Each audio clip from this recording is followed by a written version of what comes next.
welcome to my channel. And in this video we will start the subject of design of machine. Okay, this subject is useful in various exams like SSC, UPPSC, railways, and all the exams in which mechanical engineering is compulsory. Okay, so from today we are starting design of machine.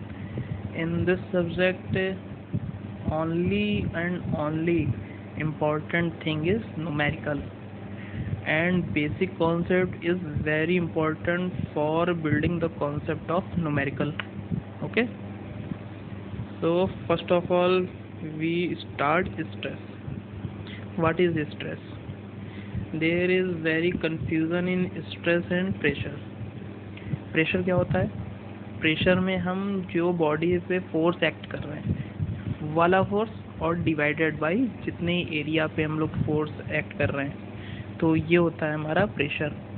Stress क्या होता है? उस force की वजह से जो internal force create हुआ है वो डिवाइडेड बाय एरिया, ये होता है हमारा स्ट्रेस। तो ये एक माइनर सा जो वो है डिफरेंस है, ये होता है स्ट्रेस और प्रेशर में, और ज़्यादातर लोग इसी में कंफ्यूज होते हैं। ओके, जैसा कि इसकी डेफिनेशन में लिखा हुआ है, when some external system of forces और loads acts on a body, the internal forces are set up at various section of the body which resist the external forces. This internal force per unit area at any section of the body is known as unit stress. ठीक, और इसको हम लोग denote किससे करते हैं? Sigma से। तो sigma equal to P by A हमारा हो जाएगा स्ट्रेस। और मतलब कि मैकेनिकल में हम लोग स्ट्रेस की जो यूनिट ज़्यादातर यूज़ करते हैं वो यूज़ करते हैं मेगा पास्कल। ठीक, इसके बाद आता है, अब इस स्ट्रेस की वजह से उसकी डायमेंशंस में चेंज हुआ होगा बॉडी की, तो ये हमारा होता है स्ट्रेन। जितना हमारा डायमेंशन में चेंज हुआ है डिवाइडेड बाय ओरिजिनल डायमेंशन। ठीक, जैसे कि लेंथ में चेंज हुआ है तो डेल्टा एल बाई एल, डायम में चेंज हुआ है तो डेल्टा डी बाई डी, और अगर वॉल्यूम में चेंज हुआ है तो डेल्टा वी बाई वी। इसको हम लोग बोलते हैं वॉल्यूमेट्रिक स्ट्रेन। ठीक, अब इसके बाद आता है टेंसाइल स्ट्रेस एंड स्ट्रेन। जब हम बॉडी के परपेंडिकुलर फोर्स पे एक्ट कर रहे हैं, ठीक, उसकी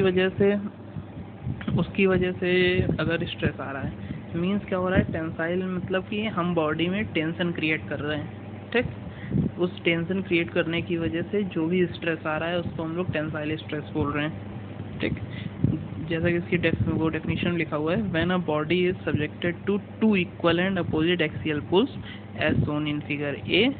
जैसा कि आपको दिख रहा है, दो पी जो हमारे लोड हैं वो एक्ट हो रहे हैं एक्स एक्सिस के परपेंडिकुलर। ठीक, इसमें जो एक्स एक्सिस ली गई है वो परपेंडिकुलर ली गई है, इसको आप कंफ्यूज मत होइएगा हॉरिजॉन्टल से। Then the stress induced at any section of the body is known as tensile stress. Okay, और जो टेंसाइल स्ट्रेस की वजह से स्ट्रेन आएगा तो वो हो जाएगा टेंसाइल स्ट्रेन। ओके, अब आता है यंग मॉडुलस का कॉन्सेप्ट कहाँ से आया।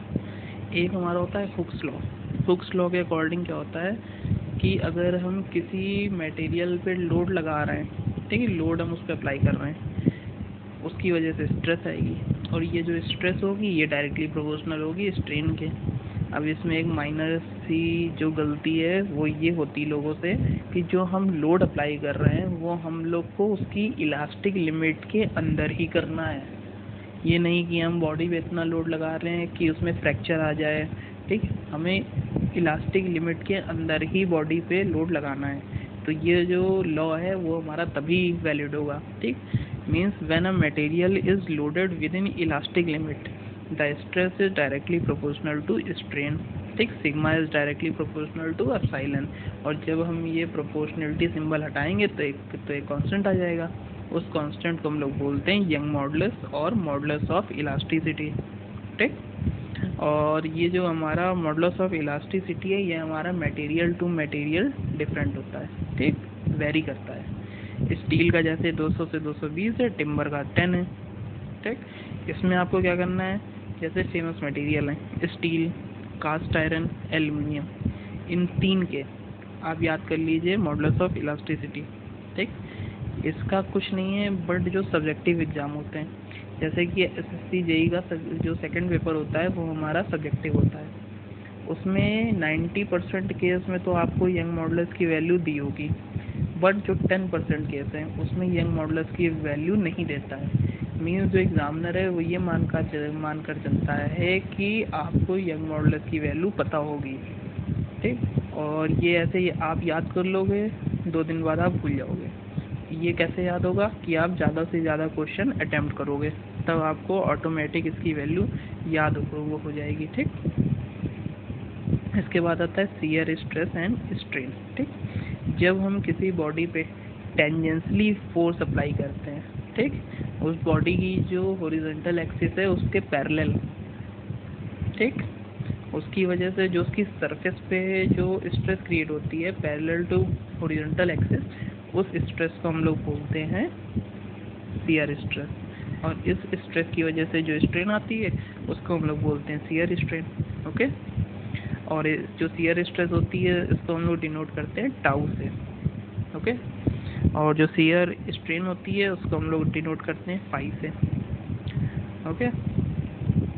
तो इसमें जो tau equal to tangential force P divided by area, resisting area, ठीक।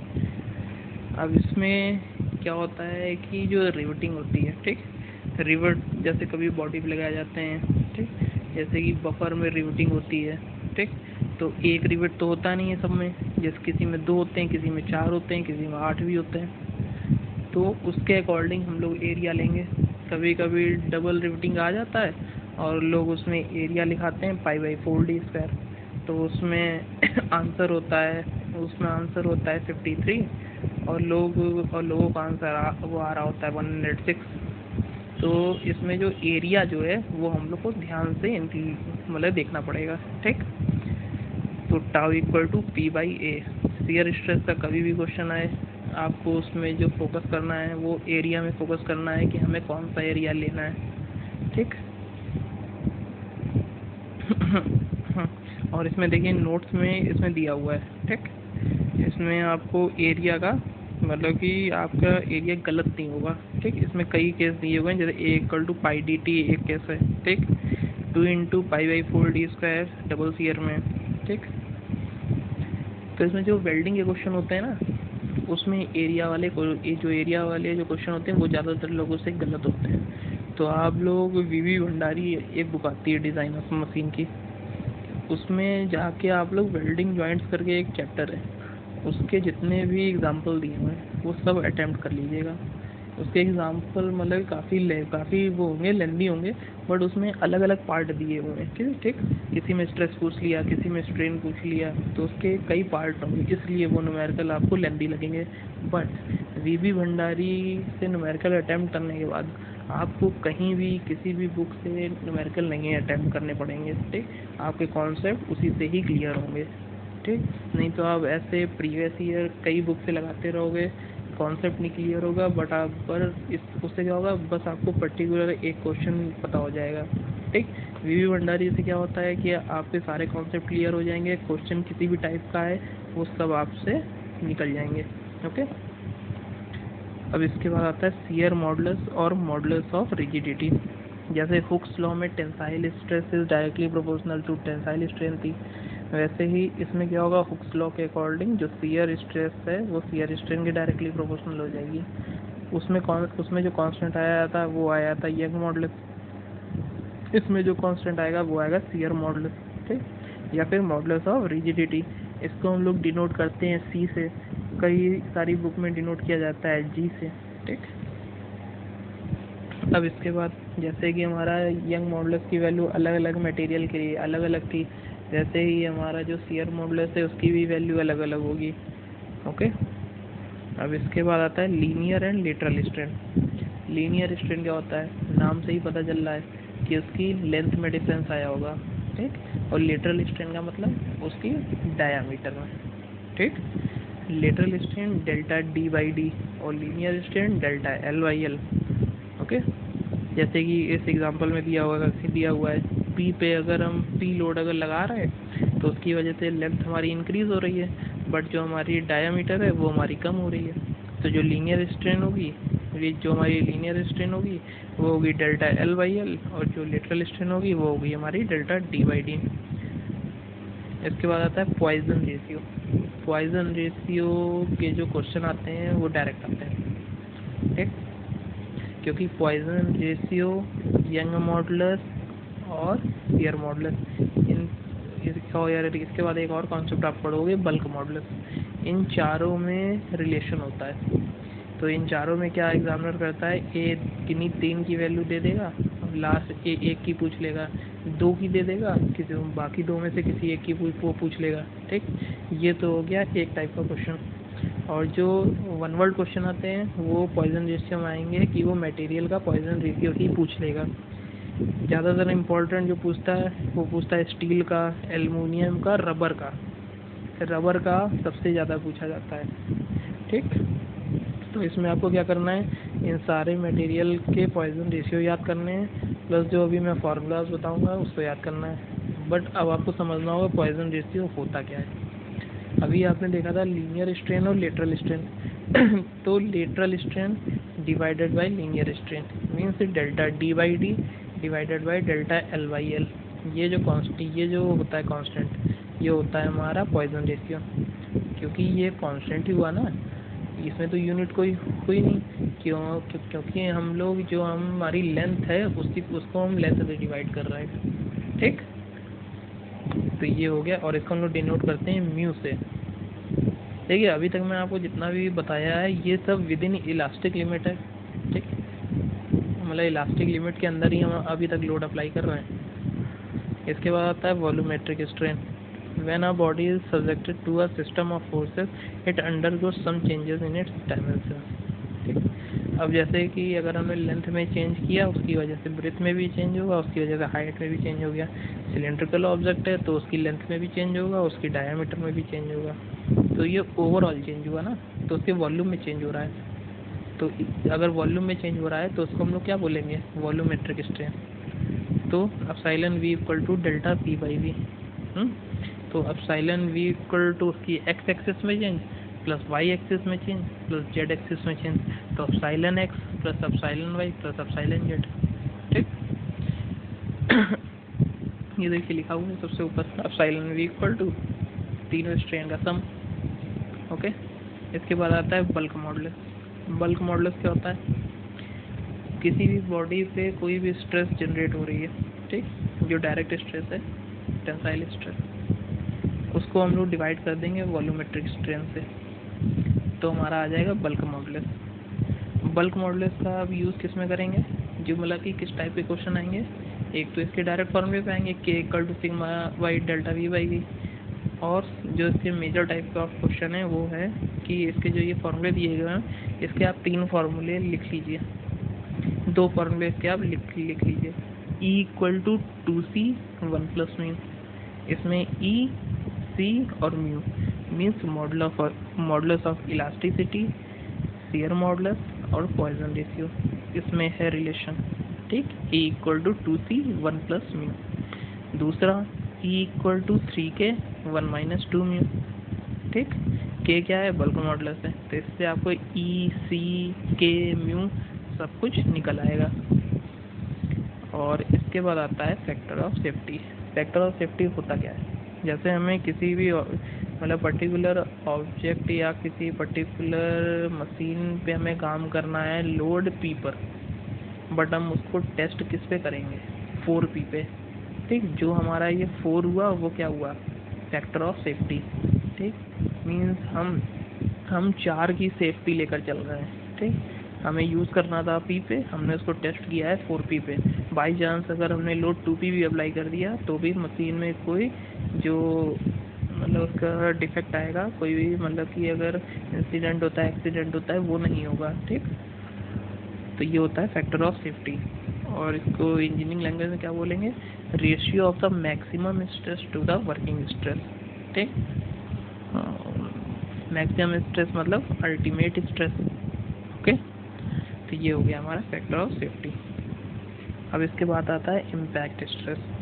अभी तो हम लोग लोड को अप्लाई कर रहे थे ग्रेजुअली, अब इसमें क्या किया है कि किसी एक ऑब्जेक्ट को हमने हाइट से नीचे फेंक दिया है, तो उसकी वजह से जो इम्पैक्ट क्रिएट होगा, ठीक, तो उसकी वजह से आ जाएगी इम्पैक्ट स्ट्रेस, ठीक।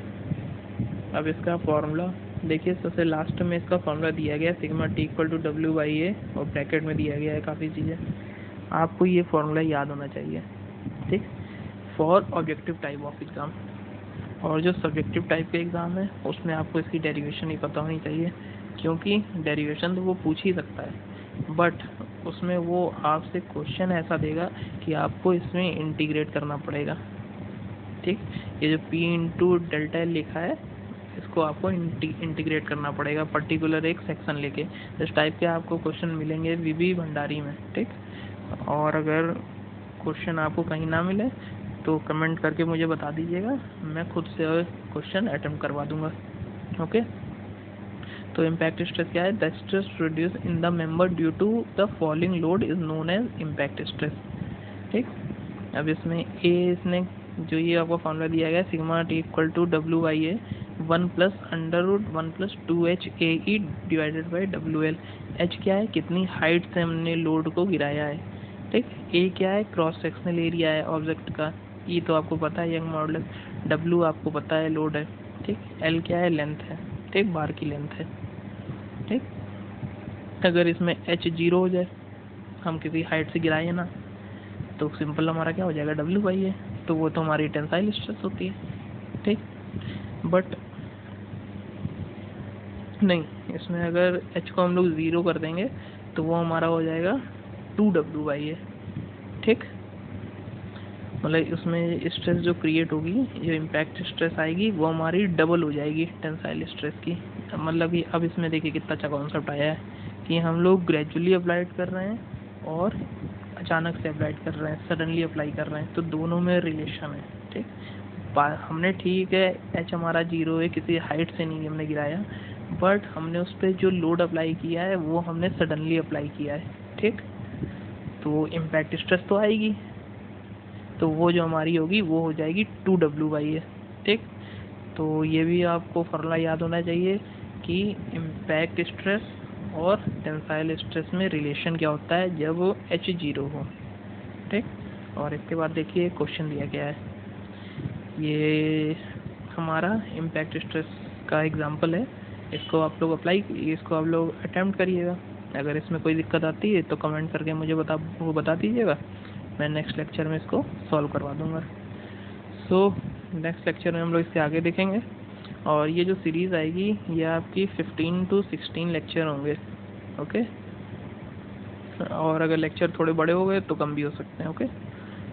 तो thank you and please subscribe and like my video, thank you.